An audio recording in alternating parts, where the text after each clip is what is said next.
Welcome to Chuck Builds. I've got a new truck, and that means it's time for a new dash cam. So I'm going away from the usual recommendations and trying something called FitCamX because there's a lot of plastic around my rear view mirror, and this company makes a product that hides the camera inside of that plastic for that rear view mirror, and it lets me tap the power that already exists on my mirror. I thought this was interesting, and I'm going to try it out instead of the usual recommendations on something like Project Farm or The Hookup, where they have great head-to-head videos on dash cams, and going for something that's more form over function, just to make sure that it looks discreet and is not in my way. It does come with a rear camera that I'm gonna have to figure out how to run those wires here today. Before we get too far along, I want to make sure I'm crystal clear that I'm not saying that this is the best camera or that this is the camera that you should go buy. I'm sharing my experience and installation tips for this FitCamX. I was drawn to this because of the discreetness of the camera and how it looks like it belongs. I've had many cameras over the years on many different vehicles, and I haven't had one that looks this OEM or built in, and that's why I chose it. If you're looking for the best picture quality, this is definitively not the best camera for that, and you should check out The Hookup for his latest recommendations. He does yearly head-to-head challenges with the latest dash cams, so you always know what's best. If you're looking for something that just totally disappears inside of your interior, I would highly recommend checking out FitCamX. Jumping right into some footage before we get to the install later in this video, I wanted to show you how it looks. Overall, the video clarity is pretty good. I think it says it's supposed to be 4K. It is just not that clear. I don't know if it's a bitrate problem or just the angle of the view of the lens, but license plates are just not that clear. You can clearly see the vehicle and its location in relation to you. So if you get hit, you could see that it's not your fault maybe, or if you see something weird going on, you could probably still capture it. But license plates are a little tough and are very dependent on where the car is and the lighting. And this is more clear at night when driving around. My headlights really blurred a lot of license plates with the reflection. Overall, the nighttime video clarity is very good, and I'm hoping the UV filter will cut down on some of this reflection. But again, you cannot see license plates very well.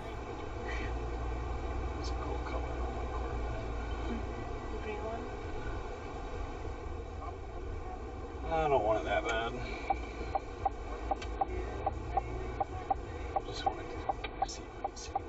The rear view camera is also helpful. It's better than nothing. My previous cameras did not have a rear view camera, and without a rear view camera, I managed to get hit 3 times in my last truck while stopped at red lights, and my front camera was enough for the insurance companies to let them know that I was stopped in my lane and operating in a safe manner, but it never captured the cars coming up behind me and hitting me, and if we could see they're on their phone or anything like that. So hopefully going forward we can see that.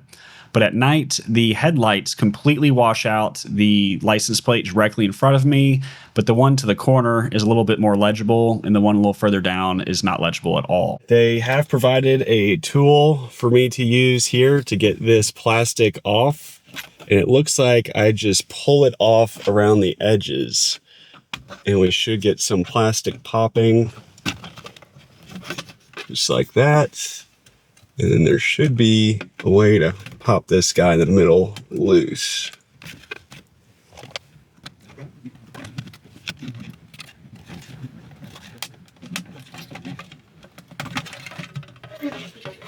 That was not bad. For this middle piece, there's some plastic tabs that you just push away. Right here, you just push them away and it'll slot right through. And at first glance, these look like identical fits. Same texture and everything, so very excited to get this in. We have our plastic dash cam mount ready to go up here, and we're going to tap into this plug right here for the power, and they provided a cable to be used. So we will unclip this, clip it into our harness, and then clip our new one back in here. And then we have our power for the camera right here. So we're going to take that, and that's attached to the plastic dash piece, but it's indexed, so there's a little plastic tab that it can only go one way. And we can see that right there. So we'll get our index lined up, put it together in there real good. And then I'm going to wire up the rear cam because I don't want to have to get back into this. This is also indexed with a little tab. Clip that in there. So I'm going to be guessing on how this all clips back together.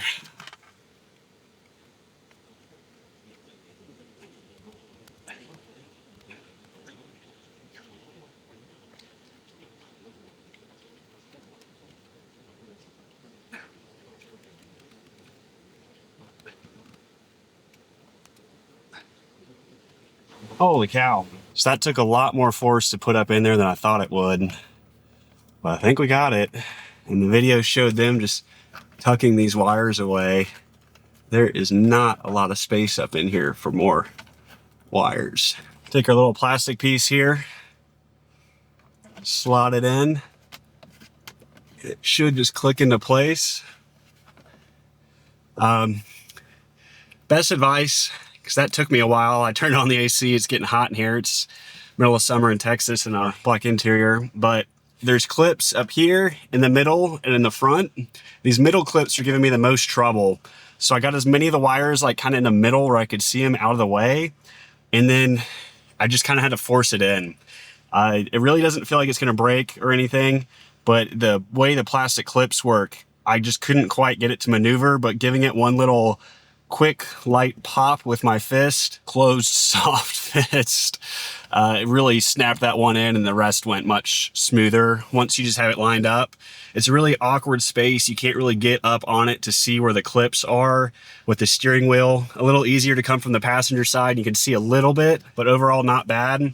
We're gonna finish with these wires. All right, so now I'm in the back seat and I've got my rear camera, but with the way that I have a power window here, it opens to that direction. So I need to mount the camera on this side somewhere. I'm gonna try and put it behind this headrest just so I'm not always seeing it. And I'm gonna try to run it through the headliner and around here, but I think it's gonna use less wire than going down the pillar, through the floor mats, and then back up on the other side, which I should be able to do that as well if I need to, but I'm hoping I can just tuck it in the edge up here, and I'll try to show that. A lot of the plastic panels in these trucks are held together with clips, and if you just get your finger under the weather seal here and pull, you can kind of pop one of these clips out and get some access to this corner. I think that's how I'm going to get it from the camera into this cavity. And I'm going to use this to get up underneath the headliner. There's a little hole up here where I can stick my finger under the headliner. Want to be careful to stay away from seat belts and airbags. I had to start with the side that goes to the other camera just because I couldn't get the angle quite right. So I need to pull it through. We'll leave a little slack here. What I'm trying to do is come up through this cavity here and then into the headliner right there. And then you can kind of see the inside of the headliner underneath the weather stripping, and see if I can just feed it all the way through to the front. I've got my wire coming out from the back here, and I'm gonna just try to loop it up and tuck it with my finger into the headliner.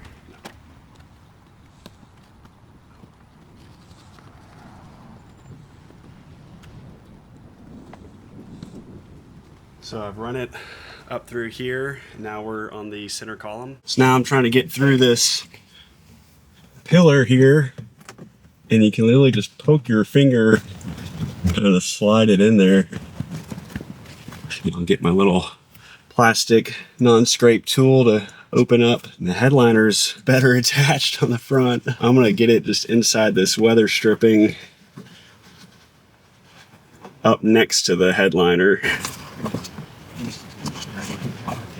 You have two caps here covering some screw holes, and you just want to come up underneath it with a little plastic tool that won't scratch it, and you just kind of pry these caps off. And then just hold on to them so you don't lose them, because we'll need to put them back later. But we have 10mm bolts here.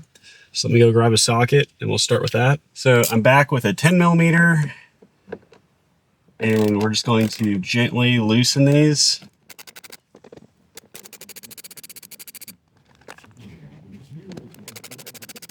So then we'll just grab our handle here and kind of pry this pillar off. I can just kind of tuck it. I can see through the rear of here. And I've got that tucked up pretty much where I wanted without pulling it all the way off. So I just realized as I ran the cable, I've got way too much of it up here.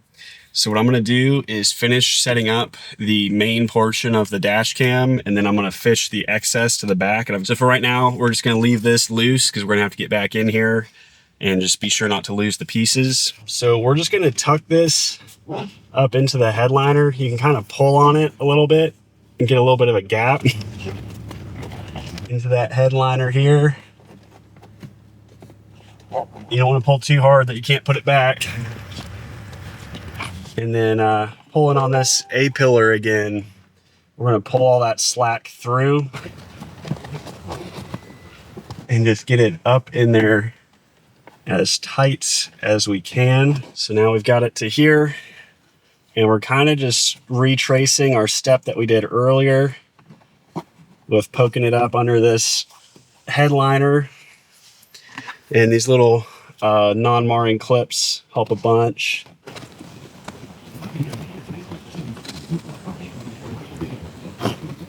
Seems right about here the headliner gets glued in place. You should still be able to tuck it just right into the edge, and it seems to be like a great fit between the rubber and where the headliner meets the ceiling. There's a little gap right there, and it seems to hold in place all right. And we're just kind of swapping one side for the other. Get it tucked up real tight against the headliner. Pulling from the back. Just got this little bit here. We're pulling down this weather seal and getting it up under the headliner. You can kind of feel with the tip of your finger. Here, the headliner is not as glued. So you kind of get one of these little plastic pry bars on it.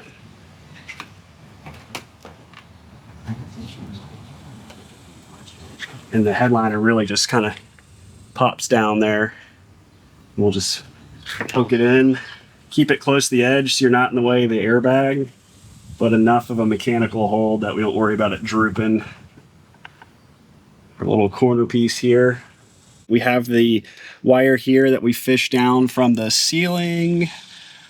We fished it through this edge and into this little back cavity where the seatbelt is behind the passenger seat. And you can just pull this open. There's a clip right here. And I think this is where I'm going to keep the excess of my wire. I'm going to try and drop it low because it doesn't look like there's much down there. The airbag's up here, so we want to stay away from that. But down lower, this cavity looks pretty hollow. They did provide some 3M backed clips, but I just don't know if I trust this to hold up in the heat somewhere where I can't see it. If it gets loose and rattles, I think it'll drive me crazy. So I'm gonna try and go for a no rattling solution, and I don't really trust the stick-on. I'm gonna just kind of loop this in my hand, I think. So I've got the wire kind of coiled, and I've got a Velcro strip that I usually use for like cable management on a PC. I just really don't trust adhesives in the heat in Texas, and I'm gonna loop it through, really cinch it good so that we don't get any wobble. And then I'm also gonna do this side so that it stays tight and close to itself. So I managed to pull the rest of that clip out all the way, and it gave me some access, but I realized my original plan of accessing it around this clip got me very close to the seatbelt, which I don't want. So instead, I'm going to use that little cavity back there, and I'm going to kind of shove it into that cavity just to get it out of the way so we're not in the way of the airbag or the seatbelt, because I don't want to mess with that. Pulled this clamp back onto the truck, and then I'm going to put this one back as well, and make sure we're all clipped in. We still have a little bit of excess on this wire that we're just going to tuck in there. I think we need to get to the front camera to set up the app to see where this camera looks before we place it permanently. All right, so I have the app up on my phone, and we're going to add a camera. Hit next, and now we need to connect to the Wi-Fi. It seems like the app can't control my Wi-Fi, so we're going to go to my Wi-Fi settings and look for car. Turn this off, turn it back on, find car cam, and then password is 12345678 according to the manual. Get connected here. Go back to the app. Allow devices. Hit connect, go back,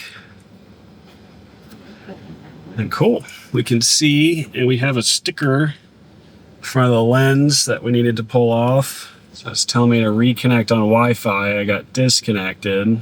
Cool. So the camera view is up. I'll share the screen recording in the corner. I don't think it's crazy, and I don't love the position of the rear cam. Oh, and we disconnected again.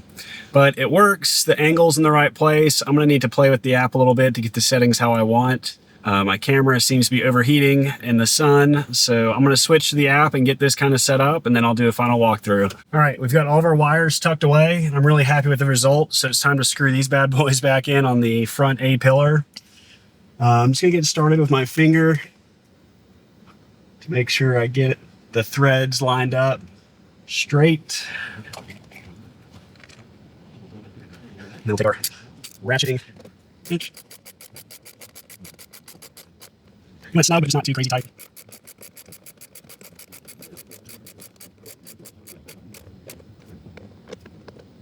And then we'll take our black plastic clips, make sure we find the right one. It should just snap right back in place. And you're good to go on that. Pillar is strong, wires are out of the way. Now let me show you around. So I'm gonna try and show the wiring job. You can see a little bit sticking out there in the corner. I really couldn't get that tucked any better, but the rest of the way, we are pretty clean with no wire showing. All the way around to the back. So we can see no wire showing for the rear camera all the way down and around, and you only see it come up behind the headrest right there. But looking head on at it, you really can't see the camera there. Looking in from the back, you can kind of see the wire, but not too crazy. Overall, I'm pretty pleased with this. This was a FitCamX dash cam. I'm gonna go drive around and put the video of me driving onto the end of this. Thanks for watching.